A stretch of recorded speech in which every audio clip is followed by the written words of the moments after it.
नमस्कार दोस्तों, amid all the geopolitical tensions, Russia ने एक बोल्ड, अनबीटेबल, इनविंसिबल ऑफर दिया है इंडिया को to fill the stealth gap with rivalries.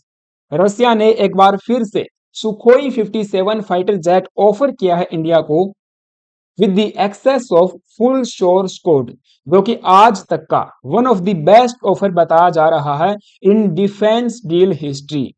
क्योंकि किसी भी ओईएम ने आज तक एक्सपोर्ट वेरिएंट के साथ सोर्स कोड ऑफर नहीं किया है that can manipulate the functionings of the fighter jets, जो यूएस और फ्रांस के लिए एक बड़ा झटका साबित हो सकता है if India go with the deal. But at the same time सवाल ये भी खड़ा होता है, whether should India go with the Sukhoi 57 और नॉट।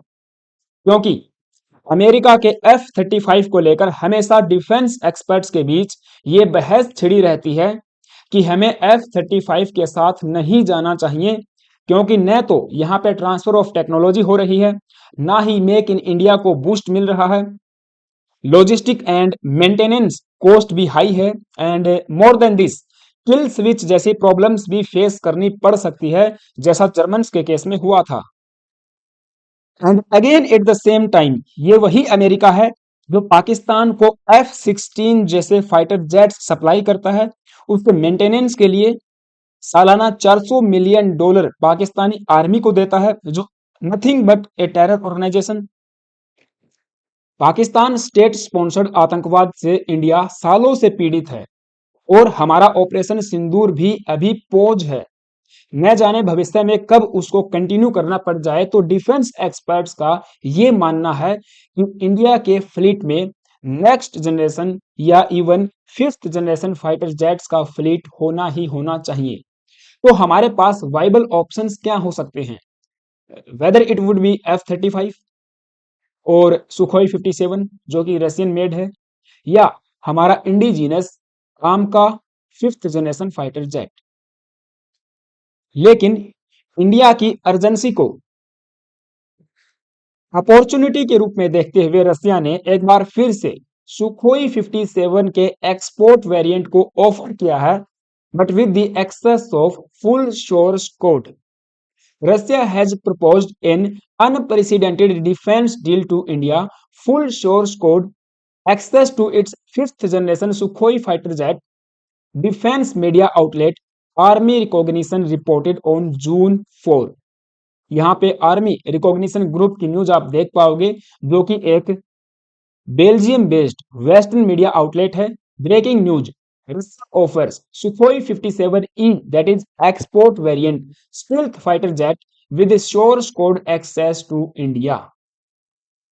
अब ये सोर्स कोड क्या है, जो काफी चर्चा का विषय बना हुआ है, क्योंकि ऑपरेशन सिंदूर के दौरान हमने डसोल्ट एविएशन से इसे राफेल फाइटर जेट के लिए मांगा था, लेकिन फ्रांस ने देने से मना कर दिया था। तब से ही ये डिबेट इसके ऊपर चल रही है। तो देखिए, कंप्यूटर प्रोग्रामिंग में सोर्स कोड बेसिकली एक सेट ऑफ इंस्ट्रक्शन होता है that tells a computer what to do. आज के मॉडर्न फाइटर जेट्स में भी ये एक क्रूशियल रोल अदा करता है, क्योंकि ये कंट्रोल करता है क्रिटिकल सिस्टम्स को, जैसे कि radar, weapon targeting and flight control. It is essential for upgrades, integrations and modifications. यदि किसी फाइटर जेट में आपको कोई अपग्रेडेशन करना है, किसी दूसरे टाइप की मिसाइल्स को या वेपनरीज को इंटीग्रेशन करना है, या उसी में किसी भी प्रकार का मॉडिफिकेशन करना है, तो एयरक्राफ्ट की फंक्शनलिटी को कंट्रोल करने के लिए उसके सोर्स कोड की आवश्यकता होती है, जो कि प्रोग्रामिंग का ही एक हिस्सा है। So without access to the source code, a country would be heavily reliant on the aircraft's manufacturers, that is OEM, original manufacturer के ऊपर हमें डिपेंड रहना पड़ेगा फॉर एनी चेंजेस जो हम चाहते हैं, वो इम्पैक्ट कर सकता है हमारी या किसी भी कंट्री की ऑपरेशनल फ्लेक्सिबिलिटी को, एंड पोटेंशियली डिले करेगा एडवांसमेंट्स को। तो आप देखिए, यदि इस तरह का एक्सेस हमको मिल जाता है, तो ये इंडिया को अलाउ करेगा कि हम होम ग्राउंड एवियनिक्स को सुखोई 57 में इम्बेड कर सकते हैं। इसके अलावा जो भी हमारी मिसाइल्स हैं, जो भी वेपन्स हैं, जो बनाए गए हैं अंडर मेक इन इंडिया, उनको यहाँ पे इंस्टॉल एंड डिप्लॉय कर सकते हैं। हमारे इंडियन ऑफिशियल्स ने ये नोट किया है कि इस तरह का ऑफर प्रीवियसली किसी भी वेस्टर्न सप्लायर ने हमको ग्रांट नहीं किया है। इसके अलावा ये ऑफर अमेरिका के F-35 के साथ हैंड ऑन हैंड कोलाइड करता है। अब सुखोई 57 के बारे में आप सब जानते हो, जो कि बताया जाता है दुनिया का one of the most and best stealth fighter jet है।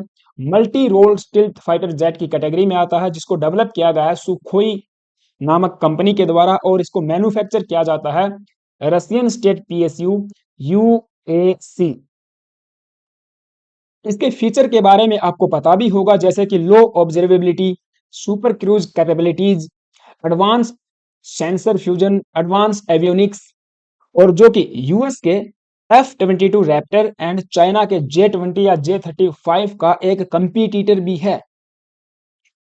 ऐसे में आप समझिए रसिया के द्वारा ये ऑफर करना, क्योंकि रसिया पहले से ही आपको पता है ट्रांसफर ऑफ टेक्नोलॉजी की बात कर चुका है, मेक इन इंडिया को बूस्ट करने की बात कर चुका है कि इससे कंपोनेंट्स लोकली सोर्स किए जाएंगे।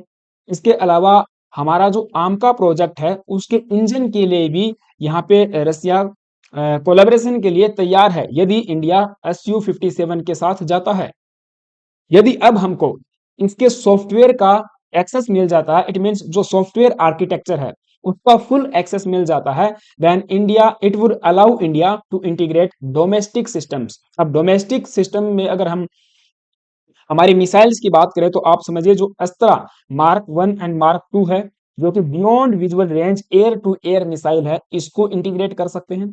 रुद्रम एंटी रेडिएशन मिसाइल को इंटीग्रेट कर सकते हैं, and any other wide range radiation Indian precision guided munitions को भी इंटीग्रेट कर सकते हैं, जो डायरेक्टली हम लोग इंटीग्रेट कर पाएंगे इसके साथ में विदाउट एनी फॉरेन इंटरफेरेंस, जो कि one of the best part है इस डील का। हालांकि इसका जो स्ट्रेटेजिक सिग्निफिकेंस है वो भी सामने आता है, और उसके ऊपर भी काफी डिबेट यहाँ पे होती है, क्योंकि ये ऑफर आप समझिए ऐसा अपीयर होता है that it tailored India's current strategic and technological ambitions under its आत्मनिर्भर भारत। इसके अलावा अगर आप देखोगे फ्रांस का जो राफेल फाइटर जेट है उसके कॉन्ट्रास्ट में ये हमको बड़ा एक्सेस दे रहा है, जबकि राफेल आप देखोगे उसका लिमिटेड एक्सेस इंडिया को मिला हुआ है सोर्स कोड का, जिसकी वजह से हमारी ऑपरेशनल फ्लेक्सिबिलिटीज पे डेफिनेटली इंपैक्ट पड़ता है। और ऐसा ऑफर आज तक किसी भी वेस्टर्न पार्टनर ने हमको नहीं दिया है, ऐसा अलाउ करना, ऐसा हमको जो है अलाउ नहीं किया है इस तरह की ऑटोनॉमी जैसी रसिया यहाँ पे दे रहा है। दूसरी हम यहाँ पे बात कर सकते हैं जिसके बारे में हम कई बार डिस्कस कर चुके हैं, कि हमारा जो एयरक्राफ्ट का फ्लीट है वो 1965 के लेवल से भी बिलो है, तो उसको भी हमें अपग्रेड करना है, उसको इंक्रीज करना है। हमारे पास अगर आप देखोगे जो सैंक्शनड स्ट्रेंथ है स्क्वाड्रंस की वो 42 है, जबकि अभी टोटल जो हम ऑपरेट कर रहे हैं करंटली हमारे पास 31 स्क्वाड्रंस हैं। उसमें अलग अलग फाइटर जेट्स की कैटेगरी आप देख पाओगे, जिसके ऊपर जिसमें सुखोई 30, MK1 या MK2 वाली सीरीज है, Jaguar, MiG-21, Miraj 2000, MiG-29, UPG, LCA, इसके अलावा राफेल हो जाएगा। राफेल के केवल 2 ही स्क्वाड्रन हमारे पास में है। तो इन सब चैलेंजेस के साथ हमको चाहिए कि जो सैंक्शनड स्ट्रेंथ है उस तक हम लोग कहीं ना कहीं पहुंचे। तो तीसरी बात यहाँ पे कर सकते हैं कि राफेल अगर आप देखोगे वो 4.5 जनरेशन का फाइटर जेट है। हाँ ठीक है, कहा जाता है कि ये 5th जनरेशन फाइटर जेट के नियर बाई है, बट फिर भी इसकी कैटेगरी 4.5 जनरेशन की है। हमको 5th जनरेशन फाइटर जेट चाहिए ताकि चाइना के J-20 J-35 को हम लोग बीट कर पाए। अगर हम फिर F-35 की तरफ देखते हैं तो कई सारे चैलेंज और कई सारे यहाँ पे ड्रॉबैक्स भी देखने को मिलते हैं, जैसे कि अगर इनका एक हेल्दी कंपैरिजन हम करें सुखोई 57 और F-35 का, तो मैक्सिमम ऑल्टीट्यूड यहाँ पे 50,000 फीट है, जबकि सुखोई 57 ऑफर करता 66,000 फीट। मैक्सिमम रेंज इसकी रहेगी नियर बाई 1380 माइल्स, यहाँ पे ऑफर की जाती है 2175 माइल्स। रडार रेंज की बात करें तो ये भी बेस्ट है इसके अंदर और इसके अलावा अगर आप देखोगे कॉस्ट की हम बात करें तो ये तकरीबन $100 मिलियन के आसपास पड़ेगा पर यूनिट, जबकि ये हमको 35 से लेकर $50 मिलियन पर यूनिट पड़ सकता है। इसकी कॉस्ट भी कंपेरेटिवली कम है F-35 के। इसीलिए डिफेंस एक्सपर्ट्स का ये मानना है कि हमें F-35 के साथ नहीं जाना चाहिए। India should say no to Trump's offer of F-35 fighter jets. कई सारे आर्टिकल्स इस पे मैं आपको दिखा सकता हूँ, बहुत सारे आर्टिकल्स पब्लिश हुए हैं, अलग अलग डिफेंस एक्सपर्ट्स ने अपनी राय को यहाँ पे रखा है, क्योंकि ये इंडिया के लिए एक अनोदर व्हाइट एलिफेंट हो सकता है, एक बड़ा ब्लंडर हो सकता है स्ट्रेटेजिकली, अगर हम F-35 के साथ जाते हैं। फिर आप देखोगे कि जो हमारे फॉर्मर आर्मी के चीफ हैं एपी सिंह, उन्होंने भी कहा है नो टू फास्ट। अभी हमको इतनी जल्दबाजी नहीं दिखानी चाहिए। भले ही हमको स्टिल्थ गैप फिल करना है चाइना के साथ, भले ही हमको ऑपरेशन सिंदूर को कंटिन्यू करना है, पाकिस्तान के आतंकवाद को जड़ से उखाड़ फेंकना है, बट ये कोई वॉशिंग मशीन खरीदने जैसा नहीं है कि आपने एक बार खरीदा कम पैसे में दूसरा खरीद लेंगे, नहीं। सभी प्रकार के पॉइंट ऑफ व्यूज को ऑब्जर्व करके हमें हमारे स्टिल्थ फाइटर जेट के ऊपर जाना होगा। अगर ऐसे ही बात की जाती है सुखोई 57 के बारे में, कई एक्सपर्ट्स का यह भी मानना है कि हमें इसके साथ भी नहीं जाना चाहिए। अब क्यों नहीं जाना चाहिए और रिसेंट की क्या खबर आई है उस पे बात करेंगे, लेकिन उससे पहले आप सभी से छोटी सी रिक्वेस्ट है, यदि आप चैनल पे नए आए हो प्लीज एक सब्सक्राइब करके जाना, बेल आइकन को प्रेस करना। वीडियो अच्छी लग रही है तो इसको लाइक भी आप कर सकते हो। तो यहाँ पे आप देख पाओगे, why India may never buy Russian Sukhoi 57 fighter jet despite being stealthy, fifth generation and a great dog fighter। बावजूद इसके हमें सुखोई 57 के साथ क्यों नहीं जाना चाहिए। जब रसिया ने ये ऑफर किया तो देखिए ऑनलाइन डिबेट हमारे एक्सपर्ट्स के बीच और आर्मी एंड नेवी के जो फॉर्मर ऑफिसर्स हैं उनके बीच छिड़ जाती है। ऐसे ही हुआ क्या कि एक आर्मी के फॉर्मर ऑफिसर हैं यहाँ पे, जिनका नाम है प्रवीण साहवे साहनी साहनी यस प्रवीण साहनी। इनके द्वारा यहाँ पे एक ट्वीट जो किया जाता है, या कहें कि एक्स पे अपनी बात को रखा जाता है। अच्छा, इनका आप देखिए कई सारी बुक्स इन्होंने पब्लिश की हुई हैं, जैसे कि पराक्रम, dragon on our door step, इसके अलावा डिफेंस मेकओवर, द लास्ट वार। तो काफी एक्सपर्टीज रखते हैं डिफेंस फील्ड में। इनका कहना है I have argued since the long time that India's foreign policy crafted by doctor S Jaishankar is grossly off the mark. India is a global south nation and this is where its future should be. ये कहते हैं कि after operation सिंदूर India के पास अब दो choice हैं, या तो F-35 को हम प्रिक्योर करें या सुखोई 57 को, बिकॉज आमका is not a choice when operation Sindoor is on pose, क्योंकि कभी भी इसको कंटिन्यू किया जा सकता है। हमारे डिफेंस मिनिस्टर, हमारे गृह मंत्री अमित शाह, इवन हमारे प्राइम मिनिस्टर ये बात कह चुके हैं कि ऑपरेशन सिंदूर अभी खत्म नहीं हुआ है, केवल कंक्लूड हुआ है और ये अभी पोज पे है। ऐसे में चाइना आप देखोगे पाकिस्तान को सपोर्ट करता है, मिलिटरली भी, डिप्लोमेटिक तरीके से भी, इकोनॉमिकली भी, हर तरह से पाकिस्तान इंडिया के अगेंस्ट चाइना इंडिया के अगेंस्ट पाकिस्तान को हेल्प कर रहा है, उनकी कैपेबिलिटीज को बिल्ड कर रहा है वार टाइम पे। सो नाउ अभी रिसेंट में क्या हुआ है आपको पता होना चाहिए, जो यूएस के सेक्रेटरी ऑफ कॉमर्स हैं हार्वर्ड लुटनिक इनका नाम है, इन्होंने एक बड़ा कंट्रोवर्शियल बयान दिया इंडिया को लेकर। एक इंटरव्यू के दौरान उन्होंने काफी सारी बातें इंडिया को लेकर कही हैं। इनका ये कहना है कि इंडिया देखिए ब्रिक्स का पार्ट है, जिसको नहीं होना चाहिए। इंडिया रशिया से मिलिट्री इक्विपमेंट्स बाई कर रहा है सालों से, वो नहीं करना चाहिए। India should not by Russian military equipments, उसको अमेरिका के साथ जाना चाहिए। तो जो ब्रिक्स के साथ हमारे रिलेशन है, रशिया के साथ जो हमारी फ्रेंडशिप है, और जो हमारे आप समझिए बायलेटरल टाइज हैं, जो एक स्ट्रेटेजिक पार्टनरशिप है रशिया के साथ में, उसको ये खत्म करने की बात कह रहे हैं। तो परवीन साहनी जी का कहना है कि ये 4.1 बिलियन लोगों के लिए, आप यानी कि जो भारतीय हैं उनके लिए एक इंसल्ट का काम है कि ये हमको सीख दे रहे हैं, हमको यहाँ पे बता रहे हैं कि कहाँ से हमको इक्विपमेंट्स परचेज करने हैं, कहाँ से प्रिक्योर करने हैं, कहाँ से नहीं करने हैं। जबकि रसिया का जो S-400 है एंड जो ब्रह्मोस मिसाइल है जो कि हमने कोलैबोरेशन में बनाई है, उन्होंने अपना अच्छा परफॉर्मेंस यहाँ पे दिखाया है during operation Sindoor and Russia has agreed to give India Sukhoi 57 with its production and help to in आमका, जो कि कई बार ये ऑफर मार्केट में आ चुके हैं। And Russia is India's trusted partner in today's and it is a great power which support BRICS and global south aspirations. आज हमको ये देखना पड़ेगा कि इंडिया किस दिशा में जा रहा है। इंडिया क्रॉस रोड पे टिका हुआ है, किसी गलत पाथ पे हमको नहीं जाना चाहिए। ये इन्होंने अपनी बात को रखा, अपनी राय रखा कि हमको वेस्टर्न हेजिमोनी को काउंटर करना है, हमें रसिया के साथ में जाना है, जो पार्टनरशिप है उसको इंगेज करके रखना है, उसको हमें और भी ज्यादा स्ट्रेंथन करना है। एंड अमेरिका के जो लुभावने ऑफर हैं, जो व्हाइट एलिफेंट की तरह नजर आ रहे हैं, उनसे कहीं ना कहीं बचना है। तो एक सही रास्ते पे हमको जाना है।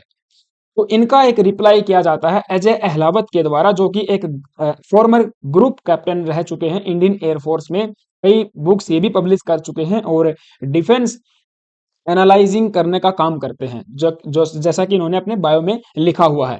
तो इनका कहना है कि देखिए साहब, आपने जो बात कही है वो बिल्कुल सही है, बट वहां पे एक छोटा सा ग्लिच जो है देखने को मिल रहा है। There is only one glitch in this argument, कि हमें एफ सुखोई 57 के साथ जाना चाहिए, रसिया के साथ टाइज को स्ट्रेंथन करना चाहिए। वो ग्लिच क्या है? If India gets into a shooting war with China, hypothetically हो सकता है भविष्य में, तो रसिया चाइना की हेल्प करेगा, चाइना को सपोर्ट करेगा, नॉट इंडिया। क्योंकि जो सुखोई 57 को खरीदने की आप बात कर रहे हो, उसका जो most of the electronic component है वो सोर्स किया जाता है चाइना से।